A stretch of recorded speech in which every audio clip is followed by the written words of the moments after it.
What we're going to do today, we're going to sort of finish up our discussion of Vonnegut, hopefully. If we have any time left, we're going to talk a little bit about Jarvis. I don't know if we're going to have that time. That's going to kind of depend on how talking about this guy goes. But we'll see. We'll see what we do, okay? All right. What I like to do most days, especially on this day, because we're going to kind of put him down a little bit after this. But that, I mean, sort of put him over there, right? Is there anything that struck you guys, anything that stood out to you that maybe you want to talk about? You want to borrow my brain, get some of my thoughts? Or is there anything you still have questions about? Anything you're not sure about? Anything like that? Anything at all about the book that you would like to bring to my attention, maybe get my help on? I would like to do that if we could.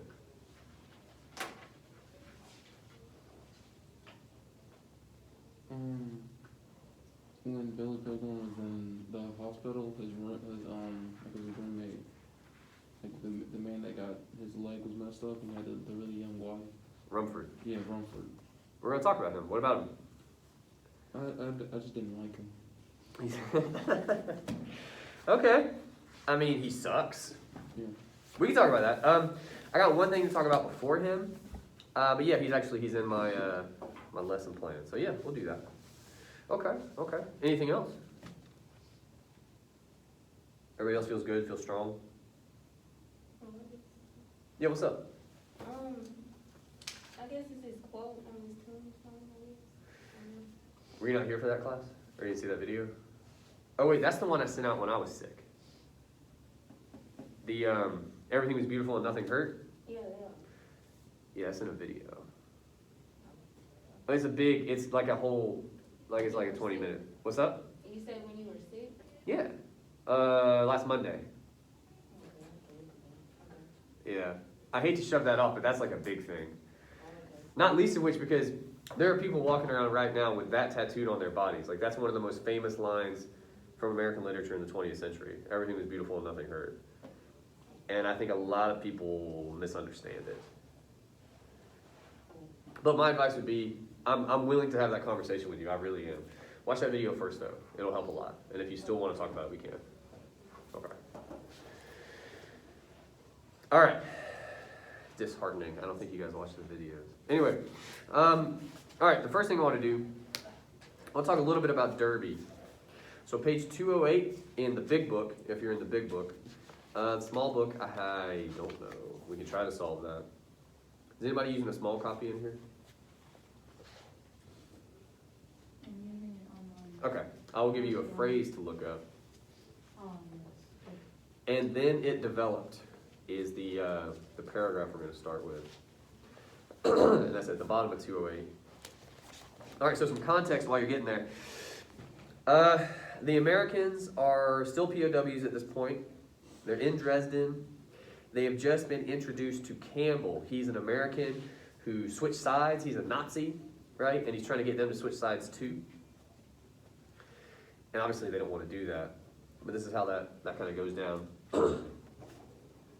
And then it developed that Campbell was not going to go unanswered after all. Poor old Derby, the doomed high school teacher, lumbered to his feet for what was probably the finest moment in his life. There are almost no characters in this story, and almost no dramatic confrontations, because most of the people in it are so sick and so much the listless playthings of enormous forces. One of the main effects of war, after all, is that people are discouraged from being characters, but old Derby was a character now. His stance was that of a punch-drunk fighter. His head was down. His fists were out front, waiting for information and battle plan. Derby raised his head, called Campbell a snake. He corrected that. He said that snakes couldn't help being snakes, and that Campbell, who could help being what he was something much lower than a snake or a rat or even a blood-filled tick. Campbell smiled. Now, we say some interesting things in that paragraph. I still have like a hair in my mask. It's killing me. I don't know what to do.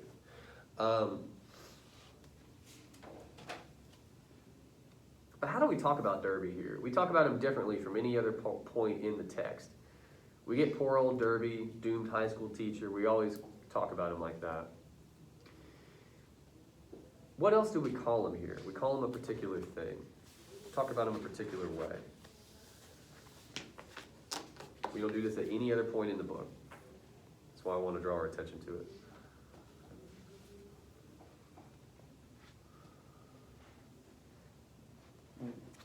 I want to say because he called him a character, and it made him, like, it kind of says that he was somewhat important at that moment. So this is maybe the best moment of his life. Says he's a character now, right? Call a couple, 2 or 3 times, call him a character. And that's kind of interesting, right? We stress the point that he's a character in this moment. So my immediate question is, what on earth is a character? What does that mean? Most of you are like relatively fresh out of high school lit, right? You took a test, they told you you knew everything because you knew how to define things like character and hyperbole, right? What's a character? It's kind of like saying that he's a person who's just a lot. That they have a lot of personality and a lot of...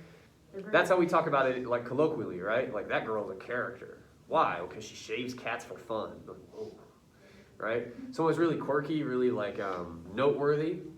Talking about as a character, that's true. And that could be a little bit of what's going on here.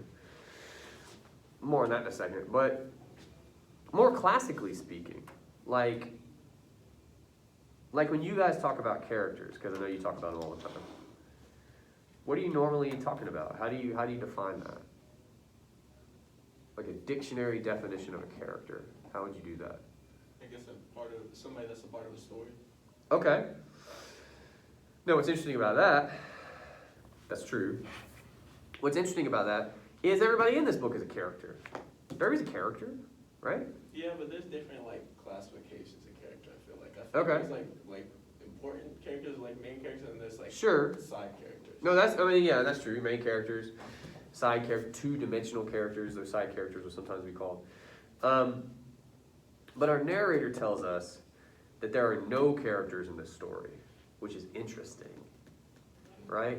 Because again, speaking just in terms of literature, well, that can't really be true. They all have to be characters, right? But he's making some kind of distinction, right? What a character is. I want to push a little bit more on that definition. If the kind of character we're talking about is somebody in a story, which is what all these people are, what else is a character? You can think about it in terms of a book. What else? Where else might you encounter characters? Like, I say when you're, like, describing somebody's, like, actions and stuff, it's like, oh, that person's a character. Yeah, well, that's kind of what we were getting at a second ago, right? Like in the real world. But again, I think there's a reason we call them that, and I want to get it. I think it stems from this literary definition, is kind of the point I'm making. It's like kind of a way to point out social outcasts. I don't know if they're outcasts, but they're interesting, right? Can you guys think of any interesting characters, not in your daily life? I don't want to know about your personal life. But what's the last interesting character you saw? It's not meant to be a hard question. And like any type of literature or like anything like that. Where do you guys usually encounter characters? You guys don't read. Don't pretend to me now. Or you see some interesting people through the film construction. Sure. Where else though? Where do you guys often? Movies. Right? Most people in movies are interesting. Otherwise, why would we watch them? Right? They're entertaining when we say they're interesting. Now, they can be characters like a McDonald's drive-thru. But either way, they're entertaining, are they not? They're not people you necessarily want to hang out with. But they entertain us. Part of the narrator's project, he promised Mary, right? This would not be entertaining. This would not be the sort of thing, and they tried to make this into a movie, by the way. If you want to have a weird night, go try to watch it, because it's not good. It's not. I don't know why. He says, can't make it into a movie. They're like, we're going to try. I don't even, But that's kind of the point, right? There should not be characters. They should not be interesting or entertaining. And we attach that here to, we say there are no characters in this story, there are no dramatic confrontations. So we attach those two at the hip. To phrase it another way, to be a character, you almost have to have some kind of dramatic confrontation, right? You have to have a moment where you can express the fact that you're a character. And Derby gets to do that here, right? He calls Campbell a snake, a rat, a tick, right? He basically flips him off verbally, okay? My question, though, is we call him a character. Why do we do that? Like, we make the point, again, I believe it's 3 times we say character in that first paragraph before we get to this dramatic moment. Why do we do that? Why does the narrator doesn't have to do that? You know what I'm saying? So he wants us to know that Derby's a character here. And we've talked about it. What is a character? How does a character work? There's a couple of parts of that definition. What do we know a character does or is? Part of it. Part of a story. They have to be entertaining. Well, they don't have to be. They're entertaining in some way that you want to watch or you want to read, right? That's entertaining, right? Yeah. They're entertaining. And it says dramatic confrontation is also. In this case, they're dramatic, which again we find entertaining. I mean, when you read over that second paragraph, how do you feel? Do you feel any kind of way when Derby is sort of telling Campbell off? Do you have any kind of emotions when you're reading through that? Like, it's gonna sound like really just. I felt really patriotic. I was Sure. like, yeah. I could stand up on a rock with a bald eagle behind me. Like, fuck yeah, dude. Yeah. Yeah, for sure. You tell that fucking Nazi. Yeah. I think most, in some way, shape, or form, most of us feel something like that. Yeah. But according to the narrator, that's not what this book is supposed to be, right? We're not supposed to have that moment where John Wayne, Frank Sinatra can give a speech like this, can tell the Nazi off, right? We're not supposed to have that. And so you could argue, to undercut the drama of that moment, we get that first paragraph. Derby's just being a character. He's going to be a character right now. A character is entertaining, and a character is part of a story. A character is a role you play, right? Actors are characters in their films. Even if they play themselves, they're playing themselves, right? They're playing a version of themselves on screen. It's not really them. So now, how does that change maybe either the speech, the little speech that Derby gives, or our interpretation of it, right? If now we're saying, well, this is kind of a role he's playing. He's kind of putting on a character when he does this. Like, do you still feel like rah-rah patriotic, or what does that do? What does that say about that emotion that you respond that way, do you think? If I tell you he's just a character, he's just playing a role.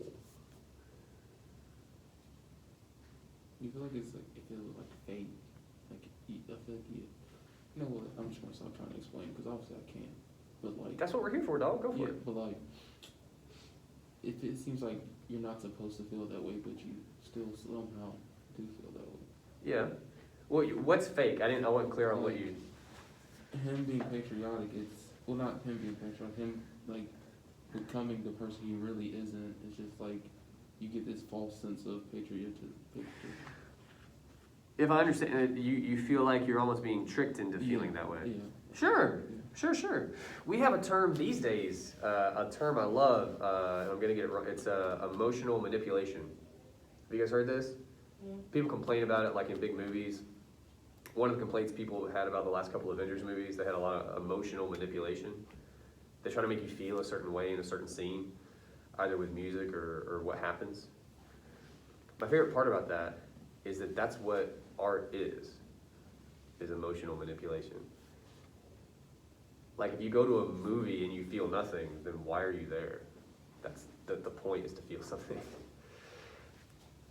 But again, our narrator says this is not art. It's not supposed to be something that makes you feel a certain way. We're not trying to get you to feel patriotic, to trick you into feeling this feeling, right? So what's the purpose? Well, we're going to come to that by the end. But here, the flip side of that argument is that you can be, there's probably a better verb, but you can be manipulated, you can be tricked into feeling a certain kind of way in a certain moment, right? It's kind of pointing that out to you by announcing the fact that he's a character when he does this. He's putting on a role, he's playing John Wayne. All right, we got to press on. We are going to come to that. All right, Rumford, 236 in the big book, and I'll give you a phrase for him again. All right, this paragraph begins, "He bores the hell out of me." It's something that Rumford says. All right, our context here. Rumford is next to Billy in the hospital. Billy has just survived an airplane crash. Everyone else on the airplane died, including Valencia, that's his wife, including her father. We don't learn much about her father, but he enjoys a nice racist limerick, so that's fun. Anyway, Billy's in the hospital. He's basically in a coma, but he keeps surrendering in his sleep, which is on brand for Billy, right? Rumford does not appreciate this, and he's talking to his wife, Lily. "He bores the hell out of me. All he does in his sleep is quit and surrender and apologize and ask to be left alone." Rumford was a retired brigadier general in the Air Force Reserve, the official Air Force historian, a full professor, the author of 26 books, a multimillionaire since birth, and one of the great competitive sailors of all time. His most popular book was about sex and strenuous athletics for men over 65. Now he quoted Theodore Roosevelt, and there's a famous quotation from Roosevelt there. So Rumford does not like Billy, and we're going to talk more about that here in a minute. But first, what kind of guy is Rumford? We learn some things about him here. He seems like the all-American kind of dude. Okay, what leads you to say that? He was a general in the Air Force Reserve, the official Air Force historian, full professor. So he's very accomplished. Yeah, He's very successful. Yeah. Now, importantly, what kinds of successes are those? Because there are different kinds. What does he succeed at? Sounds like a couple things. Being smart. The professor thing and the book thing? Mm-hmm. Okay, sure. I think he just succeeds at trying to find like recognition and things. He has a lot of accolades. Right. Sure, I'm with you there. Okay, that's interesting, considering what we're going to say about him. Yeah, I like that. Okay. What else do you know about him? How else has he been, again, there's different ways to measure success, and there's a lot of it here in this paragraph. What other ways has he been successful? Here on 245. He's lived a life. I mean, monetarily, he's always been kind of in success. The multi-millionaire since birth. Must be nice, yeah. And he's still successful, according to one benchmark. I'd say what stuck out to me about him being successful is that he's not successful, he's had multiple wives. Well, it depends on how you measure success. Yeah, that's why I say he's not really that successful, Well, I'm just saying some people would consider that successful. Who's Lily? We can talk about her for a second. How old is Lily? She's in her early 20s. She's basically the same age as you guys. How old's Rumford? So, ooh. Are you about to say love is love? No. Why not? Maybe they love each other. Maybe they're meant to be. Maybe it's just a shame. I'm not shaming. I'm not trying to shame anybody, but it seems... He's like about to die. You know, I think Lily hopes so. I think we all do, frankly. Quick note on Lily. You guys, some of you really like to talk about symbols. I tell you, you got to be careful with that. You do. What's a lily? A flower. It's a flower. What are flowers for? Look pretty. And Create CO2, right? Make Or pollen. transfer CO2 oxygen or something like that. yeah, help you breathe. Right. But what was the other one? Somebody said it. Pollinate. Pollinate. Look pretty and reproduce. Tell me why I thought it was smelling good too. Sure, I mean, yeah, she needs to smell good. Yeah. But she's ornamental. That's the point. I don't think that name is an accident. He doesn't know anything about her. He doesn't even know she can't read. They're married. He doesn't even know she can't read. Wow. Because it doesn't matter. That's not what she's for. She's a flower. The narrator tells us she's one more public demonstration that he was a Superman. Look at how successful I am, according to some of the standards we've talked about already in this class, that I have this wife that's way too young for me, right? That's what she's for, if you're Rumford. What kind of book? We find out about one of his books. What's his book about? Sex and extraneous activities for men over 65. Okay. Does that sound like anything we've talked about before? Sex and strenuous athletics for men over 65? Old men playing basketball. Oh my! Very nice. Now those guys didn't sound super successful though, right? That sounded hard. And maybe they did a good job, as good a job as they could have. But the way we talked about that poem, not a lot of our conversations came back to success. Does anybody remember kind of, like, why were these guys playing this game? Why was the speaker so worried about their sex lives? Like, does anyone recall any of that? They were trying to stay young. Well, stay young, but also stay what? Stay on go, I guess. I don't know Stay how on to- what? Stay on go, I guess. I don't know how to put it in the proper classroom context. What have we been talking about? Like, the speaker's like measuring them a certain way, right? He's holding them to certain standards in that poem. And I think Rumford embodies those standards. Like societal standards for masculinity. Yeah. If he's gonna maintain his masculine, if he's gonna maintain the fact that he's a Superman, not just a man, but a Superman, well, what do those standards look like? I think in a lot of cases it looks like Rumford. He has a wife that's way too young. Can she read? I don't know. That's not what she's for. He would say openly, probably, right? And we know what she's for. We don't have to go down that road. But he wrote the book, for God's sake. But he's motivated by a lot of the same things that the speaker is worried about in that poem, that the guys playing are probably playing for, right? They all, in one way or another, want to be Rumford. They want to be that guy. He is the standard. Now, what else do we know about him, though? He doesn't like Billy, and we're going to talk about why. But we got to do a little more talking about Rumford real quick. He has money, so he's successful. This is America, right? That's how that works? Is that his success? You know, it's his parents' success. Since birth. Yeah. It's a popular phrase, and I always forget who said it. But he's like a guy born on third, and he acts like he did it all himself when he gets home, right? That's a baseball thing. It might be hard for some people, but he's got a pretty big leg up. Multimillionaire says, "Birth things just tend to be easier, right? It just tends to be how it goes." He's a sportsman. What kind of sport is he good at? It's a particular sport. Sailing. Are any sailors in here? Like competitive sailors? Is that a for real sport? Not trying to be disrespectful. You know why you ask that? Because it's a certain class of people, typically, with very few exceptions, competitively sail. Because it costs a lot of money. Right. Not just to do it, but to get into it. You have to have a fucking boat, dude. Exactly. That's not cheap. It's not. You gotta be able to keep it up and all these things. Yeah. So it's something rich people do. Like polo. Who gets into polo? You need a horse, bro. You need to have friends that have horses. That's a different circle.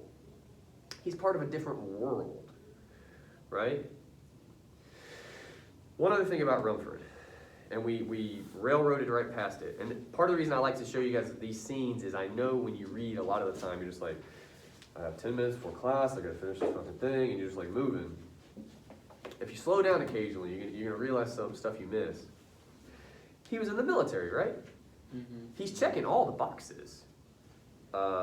He still has sex with somebody way too young for him. He's into sports. He's recognized as a professor, which, by the way, don't let anybody do this. But no, he's doing all the things he's supposed to do, right? He was in the military. Awesome. He's like the guy in Army fatigues in Oldham playing basketball. I still have hair in my mask. I'm gonna do this all class, and I'm sorry. It's fucking kid. Does this ever happen to anybody else?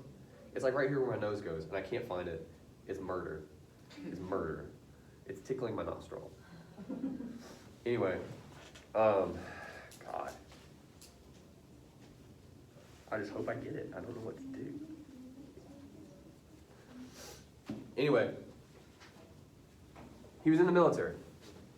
What branch? Air Force. Is that it? What else do we know about his military service? We get some details. He's the official Air Force historian. So he's a historian, an official, a recognized historian. So he's an academic even when it comes to the Air Force. Okay. What else? Says he's retired, right? Obviously, he's older. What else do we know about him? What are the details? He's a brigadier general. Retired brigadier general. He's pretty high up. Okay. What else do we know about him? At least one other important detail here. We gotta get it all on the table.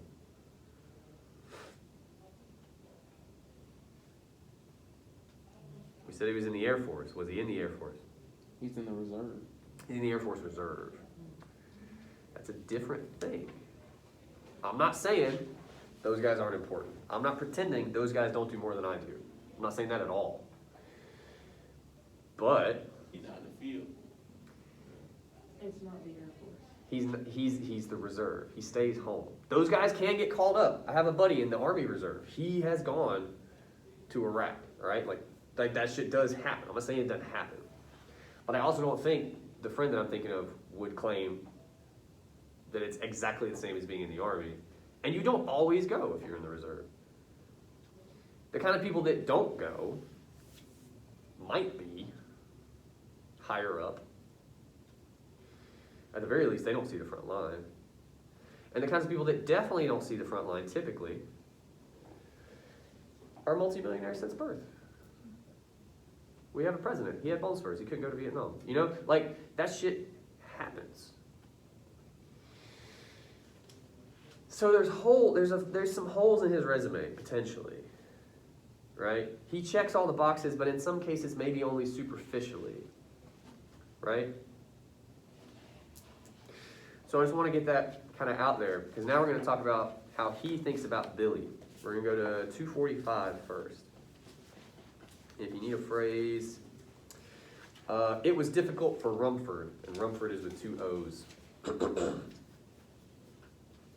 So Billy has woken up and he's trying to talk to Rumford, and Rumford just acts like he can't hear him, right? It was difficult for Rumford to take Billy seriously since Rumford had so long considered Billy a repulsive non-person who would be much better off dead. Now with Billy speaking clearly and to the point, Rumford's ears wanted to treat the words as a foreign language that was not worth learning. He's a repulsive non-person better off dead. He speaks a foreign language Rumford doesn't want to learn. How would you describe how he thinks of Billy? What is Billy to Rumford? Just dumb. Sure? What were some of the other ones? Scum. I heard that one. I heard several people. What were the other ones? A loser. A loser? Okay. I'd be stronger than that, right? Like, you walk out this door, you're going to meet some losers. I don't know if you're going to be like, you need to fucking die, right? Like, It's completely disgraceful to like everything that Rumford stands for. good. I would agree with that, right?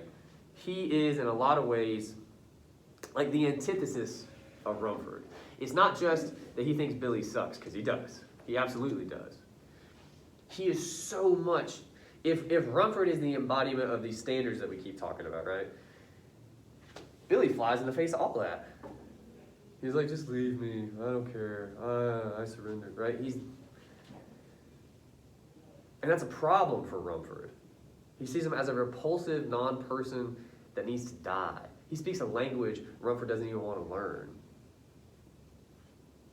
More about that on pages 246 and 47. So the next pages, and again, if you're in an e-copy, echolalia, good looks. Look up is a mental disease. I won't try to make you guys spell echolalia. But at this point, Rumford has accepted that he can hear Billy, but he has not accepted that Billy is making sense. So he tells people he has echolalia. Echolalia is a mental disease which makes people immediately repeat things that well people around them say. Billy didn't really have it. Rumford simply insisted for his own comfort that Billy had it. Rumford was thinking in a military manner, that an inconvenient person, one whose death he wished for very much for practical reasons, was suffering from a repulsive disease. And on the next page, there in the hospital, Billy was having an adventure very common among people without power in time of war. He was trying to prove to a willfully deaf and blind enemy that he was interesting to hear and see.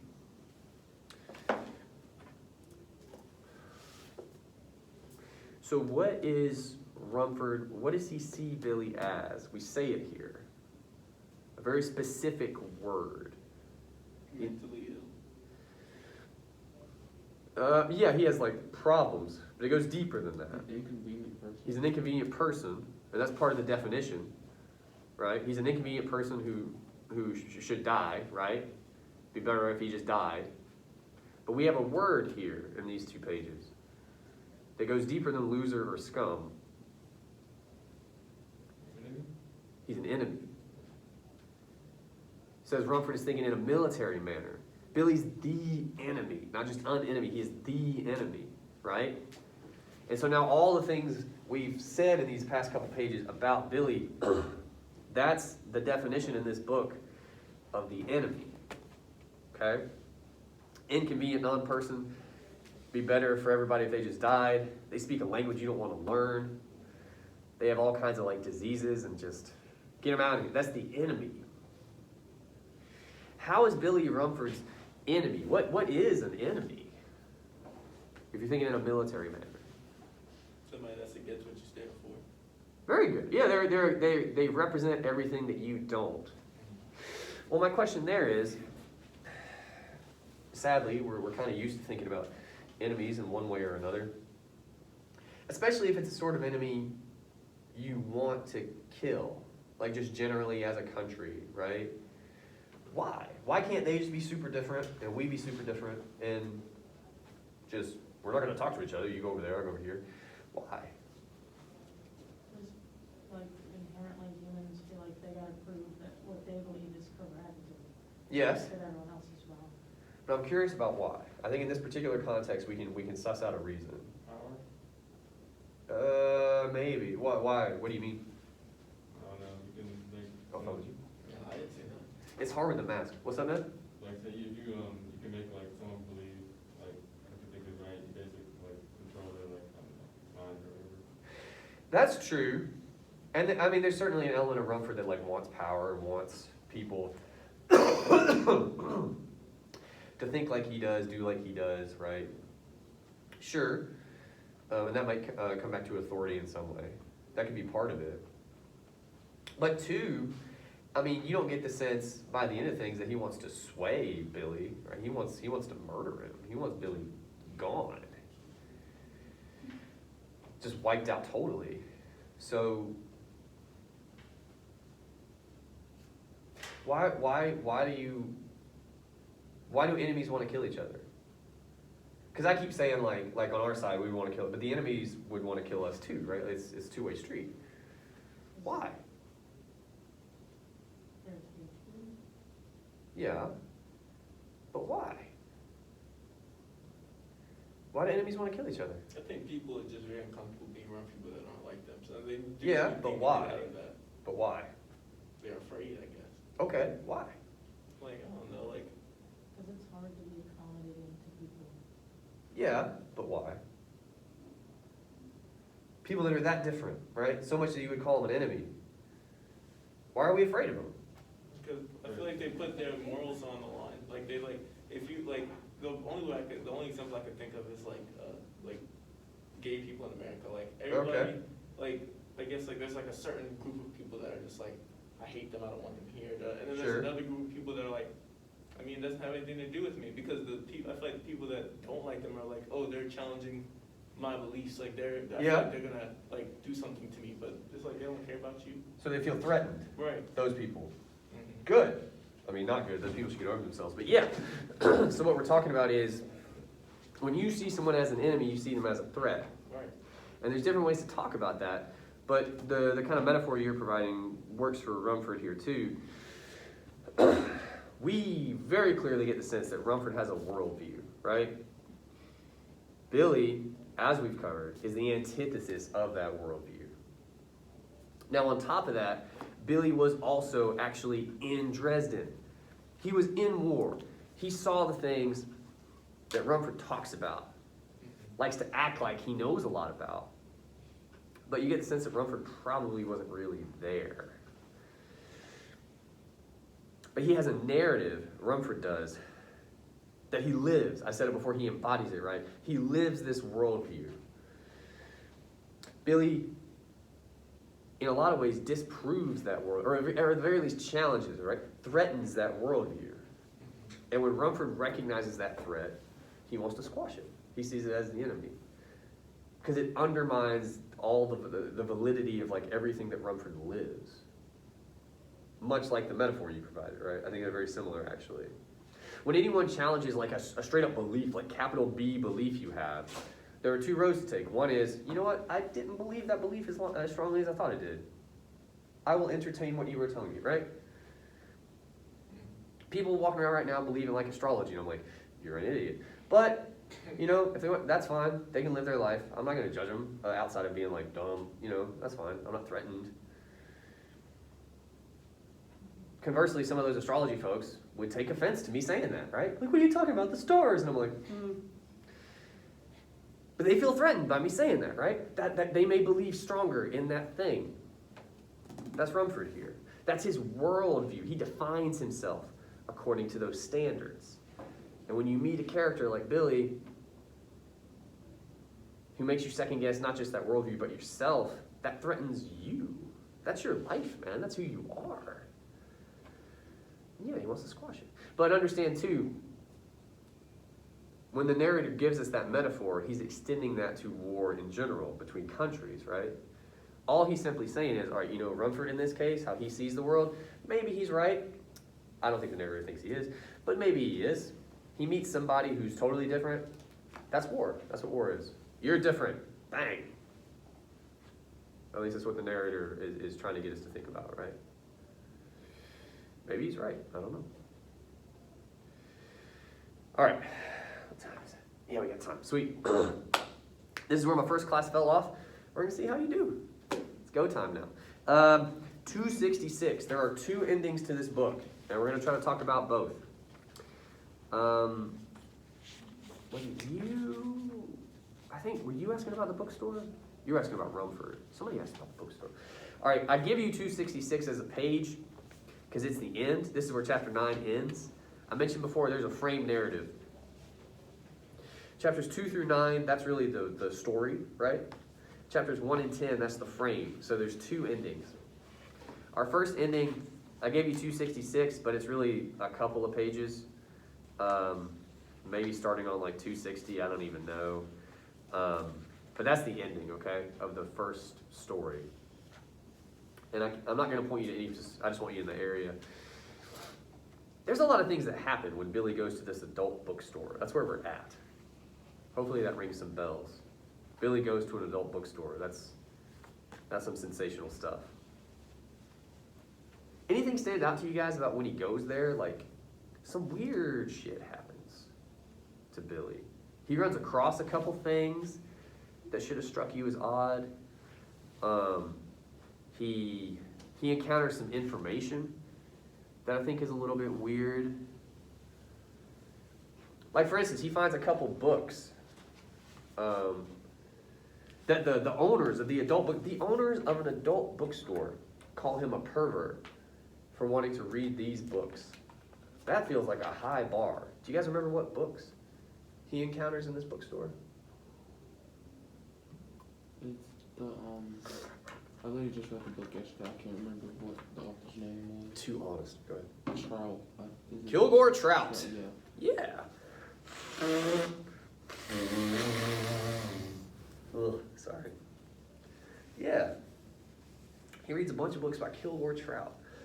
Do you remember what any of those books are about? Any of them stand out to you as odd? And this is for the class, not just you. Does anybody remember anything else that Billy encounters in this bookstore? Does he learn about any other characters maybe we've read about, or does he see any interesting pictures that maybe have come up? There was also the picture of the pony and the woman again. That's pretty memorable. That's a good test. I kind of worry not everybody read. Yeah, that damn picture of the pony and the woman, we don't have to take it much further than that. If you don't know what I'm talking about, you're not reading carefully at all. But yeah, he comes across that.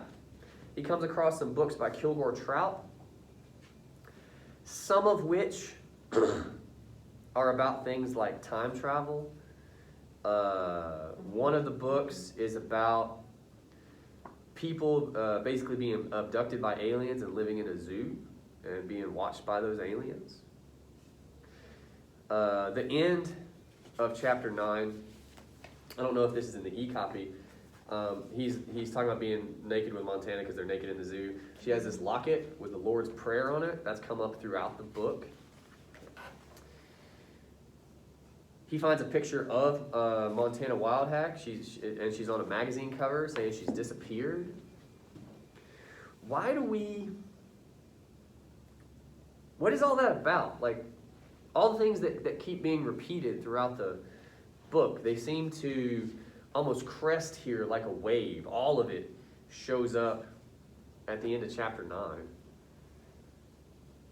Did that make you guys have any thoughts about Billy, or maybe come to any conclusion? He's crazy. I say, is he crazy? Okay. Or is this real? What he was talking about, or is this just his subconscious telling him that it went this way or that way? What about the end of chapter 9 leads you to? I'm not discounting that, but what about the end of chapter 9 leads you to think that?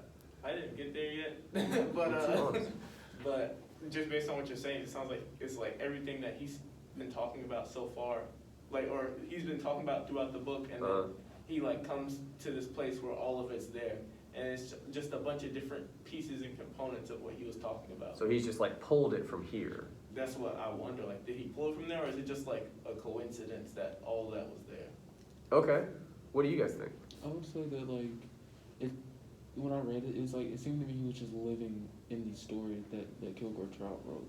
That's what came off to me. So in a similar way to Yeah. what Sean is talking about. You go by Sean, yes.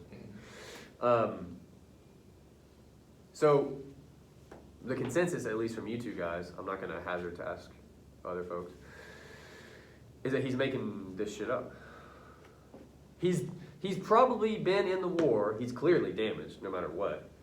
But he comes to this store, gets all this information from Trout and different things in the store, and that just kind of coalesces in his brain, and then he invents a lot of the wildness that we see throughout the book. We find out at the end of chapter 9 that he was maybe even just unconsciously making it up. Maybe. That's what I'm saying. Maybe, are the Charles Madorians real or not? Is he bugging or? Well, maybe. And I mean that. This is important. This is very important. At no point in the book, if you haven't gotten there yet, spoilers, at no point in the book does anyone tell us definitively that he's making this stuff up. That he sort of takes all this and unintentionally crafts what we've read up to this point, right? It allows for that interpretation, which is important. But it never comes out and says, oh, that's right or that's wrong. It forces you to stay in this place where you can't know. Okay? Why do that? That feels so unsatisfying, right? Don't we want to know? Wouldn't it be better? Vonnegut? Damn it, he's dead now. We can't do much about it. But like, help me out, man. It's kind of unrealistic to know. It's what now? It's unrealistic to know, What do you mean by that? because we don't always have all the answers in life, and leaving a little bit of room to wonder, like, is it really this, or is it something different? Okay. I feel like, it's probably accurate to maybe what Billy probably did. So you're saying even Billy himself can't be sure? Yeah, I mean, can we ever be sure? Well, in terms of alien, like meeting aliens, I would like to think so, but maybe not. I don't think I've ever met them. But sure. And in some respects, I guess especially for a guy like Billy, yeah, maybe he can't know for certain all the time because he is so unstuck in time. But even all his being unstuck in time business, doesn't that a lot of the time just feel like memories? Aren't you yourselves, if you ever daydream or think about what you did last week, aren't you in a way unstuck in time? Because you don't necessarily control where your brain goes, you just go, right? And then you come back and then you go somewhere else. Maybe you envision what you'll be like in the future, you zip around. So it allows for that, but yet it never solves it. And that's the point I want to make. I think a lot of the time we're conditioned by movies we see, by TV shows, by other kinds of stories, in this case war stories, that's what we're worried about in this book, right? We're conditioned to think there's an answer. I'm going to have to stop using this example, but I think it's still relevant. Maybe in a year or two something else will come out. But Avengers Endgame, it's called Endgame. This is the end, guys. We're going to have answers. Hulk is going to snap first, and then Iron Man's going to snap. We're going to have a funeral. It's going to feel like an ending. We're going to get answers. People that are dead. People that live. Stuff's going to happen, and it's going to be the end. We find that satisfying, right? There's a conclusion. Chapter 9 is like, nope. You don't get to know whether or not Billy is making this up. You don't get to know that. You can entertain both options. Both are viable. But you will not find out the truth. Maybe because it doesn't matter. You know what I mean? Would it change anything for you if he knew he was making it up, or if he knew he wasn't? If you turn the page and the Tralfamadorian is like, yeah, we put all that stuff there. Ha-ha! Right? What would that change for you as a reader? If you found out one was true and the other wasn't? I feel like I'd be dissatisfied. Yeah? I feel like, I don't know, wondering is kind of nice because you can go between two options. I think you're in the minority in that respect. It's not like definitive, you can just be there. Yeah. Be whatever you want. But if there's an answer, you can be disappointed. I mean, that's true. Does anyone else share in that? Or does anybody have another? Low key, I feel like I do too. I feel like I have the same thought. Like I Okay. want to just be able to just be like, I don't know, but it's done. Like however you want to Well, take my point is, without an answer, it's really not done. Like it's not you. If you don't know, then you can't solve it. That's all I'm saying. So it's like when a show, and you may not have experienced this yet, but you will. A show you're really into, and it gets canceled out of nowhere. They never have a finale. People are furious. And rightfully so, because you sign on to that story, you get into those characters, you want to know what happens, right? Like that's what we're into stories, where we want to know what happens. Yeah, not to be off topic, but have you seen Game of Thrones? I watched the last 2 episodes. My wife got into it. I was gonna say, I would rather that have not ended. I'd rather it just Well, be left at a cliffhanger. because you didn't like the answer, right? I'd rather them not even have made one. Sure. But the point is, well, you say that, but if you lived in a world where they were like, that last season we're just not going to have one, people would have been in the streets. It had been so many years though that it didn't matter. Like I don't know. That's why, like in the same book, like would it have mattered if it finished or not? Like that was just the ending. That's it. Even though it didn't finish, it's still the Yeah. ending. So I was like, whatever. it's done. That's how they left it off.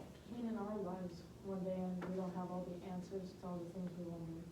So I think Sure, Since the book is kind of being, but you get an answer there at the end. You find out what happens. I mean, maybe, You don't get to tell anybody I mean, how do you know if we find out or not? We could know. because you get an answer. It's either the light comes back on or it stays off. That's an answer. That's definitive. My point is you don't get to share that information with anybody, Yeah. and you may not have any information, right? But you get an answer. But here, yeah, there is none.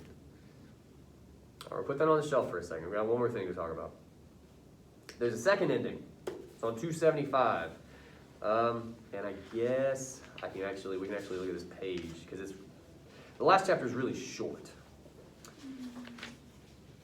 And honestly, I mean, the last scene is Billy and the narrator's there too. They're digging people out of the corpse mines in Dresden.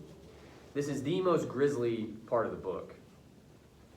Like one guy Billy's working with throws up so much he just dies from having to go into those corpse mines. We don't get a lot of description, but that in and of itself is like, Jesus Christ, right? And they mention flamethrowers and it gets pretty real pretty quick. But again, this is the end.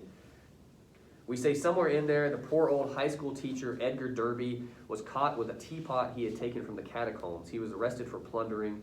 He was tried and shot. So it goes. And then the POWs get out. Billy's just kind of released. Last line of the story of the book. One bird said to Billy Pilgrim, "Pooty wheat." Which is a hell of a way to end a book like this. Do you guys have any thoughts on that ending? That's the end. Like, it's the end of all this. We shoot Derby. We've been talking about doing it the whole time. We finally shoot him. Not much fanfare. It says somewhere in there, right, he was shot. And then there's a bird. I mean, I was really disappointed because at the beginning it said how it was going to end. Like, I knew It does. Yeah, I knew it wasn't going to be an interesting end, so I wasn't really expecting that. Good. What my question then is, do you think, given everything you just said, do you think it's possible that's the narrator's goal? I feel like kinda it was just to. It made the book like stand out way more than any other one because I knew how it was gonna end. I wasn't really expecting much. That's kind of hard though, because I'm saying you got to read 270 pages, and pretty early on, because at the beginning of chapter 2 he says that. You're like, well, I'm not expecting much, I guess, right? So for 200 some odd pages, you're just like, same shit, different page, sort of, right? That can make it kind of a slog to get through. It's funny, because the book does feel like that to me. Like, as I read it, it's just like a bunch of information, but it Yeah. seems like it's not going anywhere. I'm like, okay, where are we getting to? Yeah. Well, my question is, because this is kind of strange. I find it entertaining, but in a different way. But generally, like in the way that we think of being entertaining, I agree. To use an earlier example, it's not Avengers Endgame, right? There's no snaps. Like it doesn't feel like that. But this is considered like a masterpiece of American literature, 20th century. This is a big deal. How? Why? Could we try to argue why the narrator and or Vonnegut would do that? Because he does it all the time, right? It's not just, he says this is how the book starts, he says this is how the book will end. He does that at the end of chapter 1, rather, I think. And those things are true. He tells us throughout the book, that Derby's going to die. We always call him poor old Edgar Derby. We occasionally mention he's going to get shot. In chapter 1, we say that's the climax, right? We give away the climax. Years ago, I don't think I told you this story. I was close enough to an adult to remember when the last Harry Potter book came out, right? Or the last couple. Now I remember friends of mine went to a bookstore. That's back when we had bookstores. I know we had like electric lights, but anyway.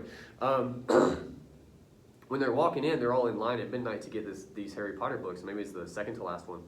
there are people standing around with shirts that says Dumbledore dies. Wow. Like, if you're not a Harry Potter head, I don't know. I would have been pissed off if I came in there and saw it. Exactly. So mad. That's equivalent to, like, for Endgame, if you walk in, everybody's like, hey, Iron Man dies. And you're like, can somebody stab this motherfucker? Like, what is right? Why? Why?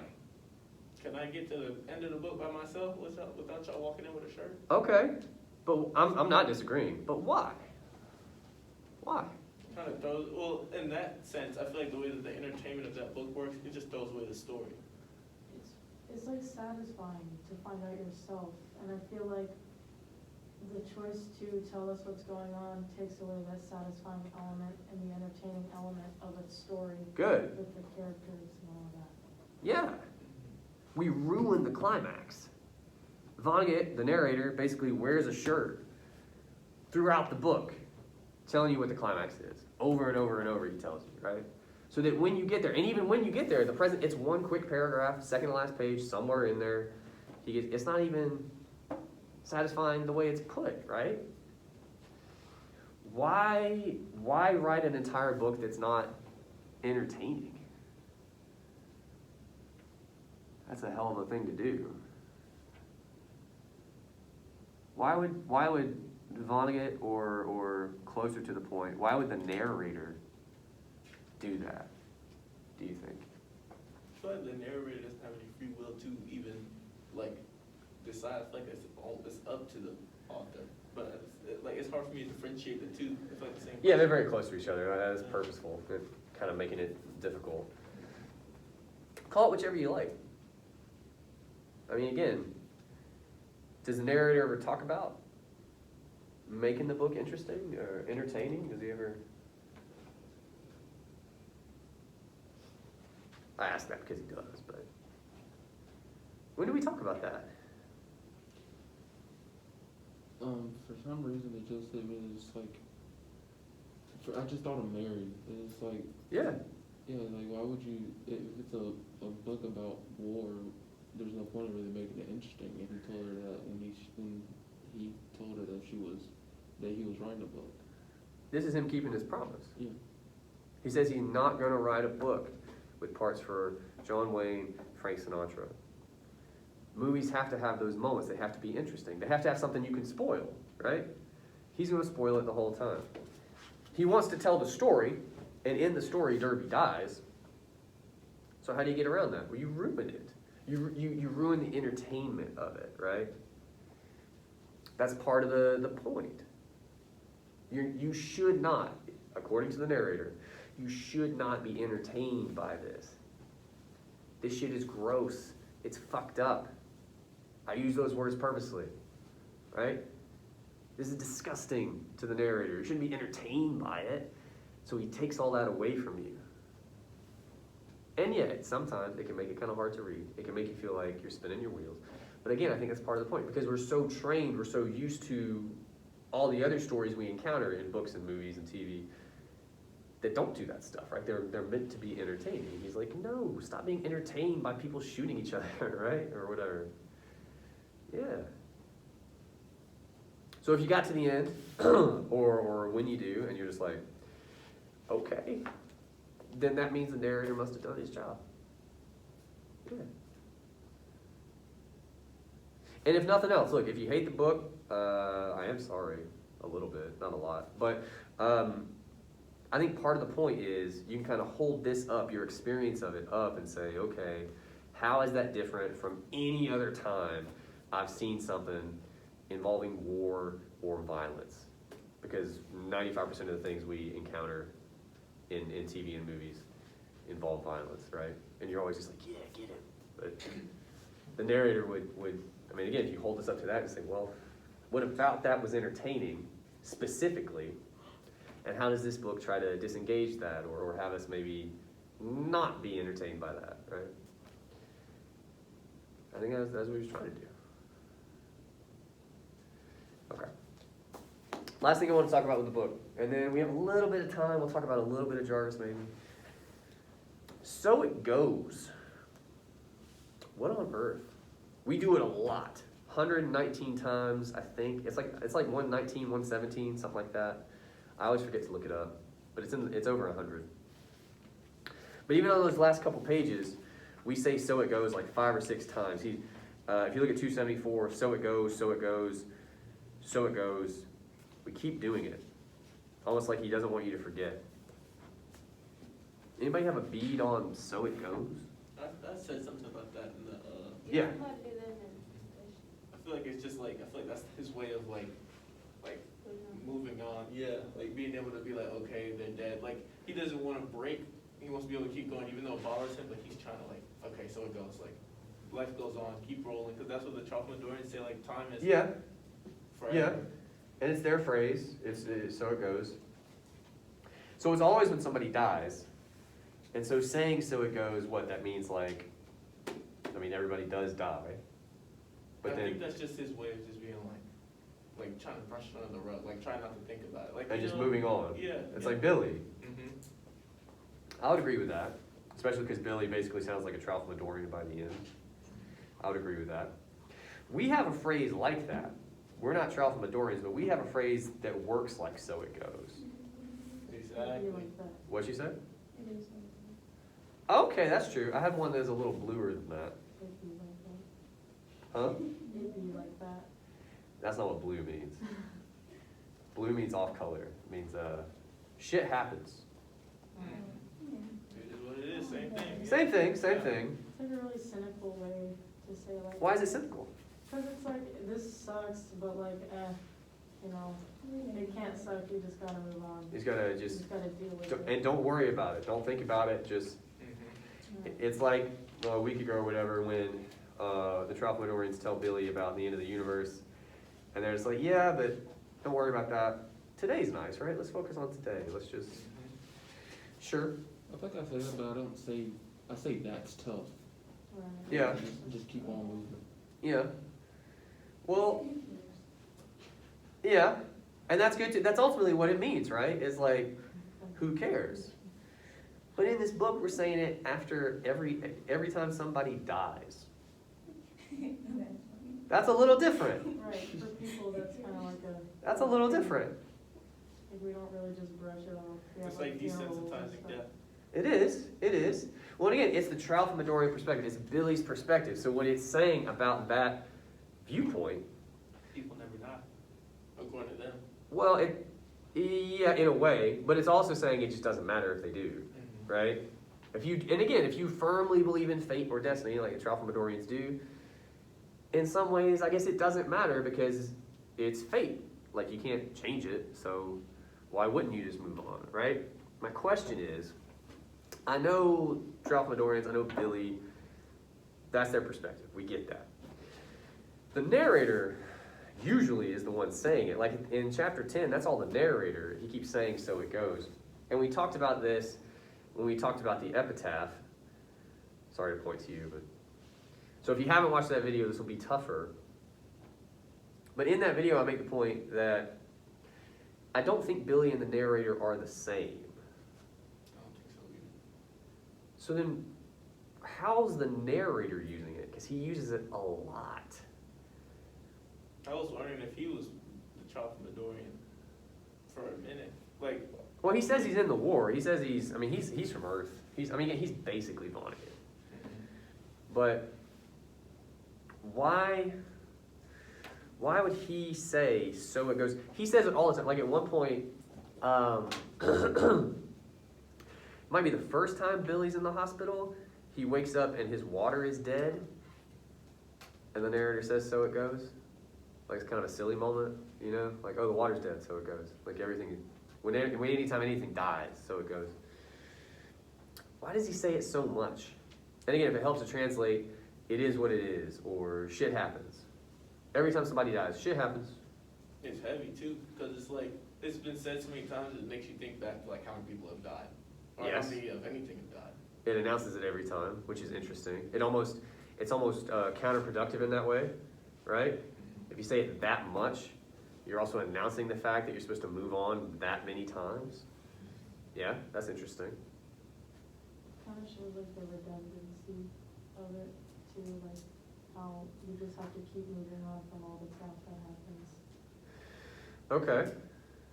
You have to keep dealing with it. Yeah. Well, I guess my big question is, do you guys, I'm trying to find a way to phrase this, do you guys take the narrator sort of at face value when he says so it goes, when he says shit happens after somebody dies? You say no? You're the only one I saw. Why? Why do you say no? I mean, cause like, that's just what you're supposed to do, and nobody really just is emotionless about big things like that. Well, humans aren't, Right. right? That's a big line throughout this book. The difference between Tralfamadorians and humans. The Tralfamadorians draw that line all the time. They talk about our perspective, right? And they could be right, by the way. If you believe physicists, there's like 10 to 12 dimensions in this universe, right? We only see 3 of them. I'm not going to get into that. That's not the kind of class this is. But we live in 3 dimensions. We see time as an arrow. And so when somebody dies, we don't get to see them anymore. We don't see that fucking caterpillar the Tralfamadorians talk about, right? When they're dead, they are dead. So it goes. If you're the narrator, right? You keep saying it. Why say it every time? Why keep saying it? What might the narrator think of that phrase, I guess, is one way to think about it. I feel like maybe they're saying it kind of sarcastically, in a sense. Okay.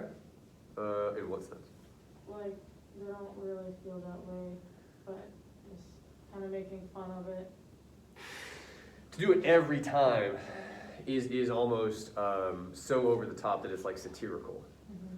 Yeah, I think so. For those people keeping score at home, I talk about the epitaph the same way. You'll see. But the difference between him and Billy, it starts with that epitaph. The narrator says, if you haven't watched the video, you really should. The narrator says that epitaph would be perfect for him and Billy. But I think it's for 2 different reasons. And I think So It Goes works kind of the same way. Yeah, I think it's sarcastic. Derby gets shot. The Maori guy that Billy works with in the tunnel, he throws himself up so much he dies. So it goes. It's supposed to have you being like, so it goes. Right. Like, what? Jesus Christ, man. What? What is it? Yeah. It asks you to sort of take an account of those people that the machinery of war does not, right? That, again, most books, most stories, most movies do not. All right. We basically have no time left. And I thought we might not. We had a lot to do with Vonnegut. We kind of fell behind for different reasons. What I'll do now is simply ask. We might talk about her next week. We do have to talk about her at some point, I guess. Did anybody have any questions or concerns about Jarvis? Especially questions or confusion, because I can help with that. We just don't have time. We have 7 minutes left, and there's just no way to... It's like 10 pages. We can't do that in 7 minutes. No questions. Everybody feels good about Jarvis. I have a suspicion. I haven't really started reading it yet. I was my suspicion. Yeah. That's my next to it. What I would say, first of all, please do not, this is not a question, so don't answer it. I'm hopeful you guys have or will watch the video from my class yesterday, or Monday. I say that's not a question because you guys are just way too damn long if you're like, I don't watch those. Don't tell me that.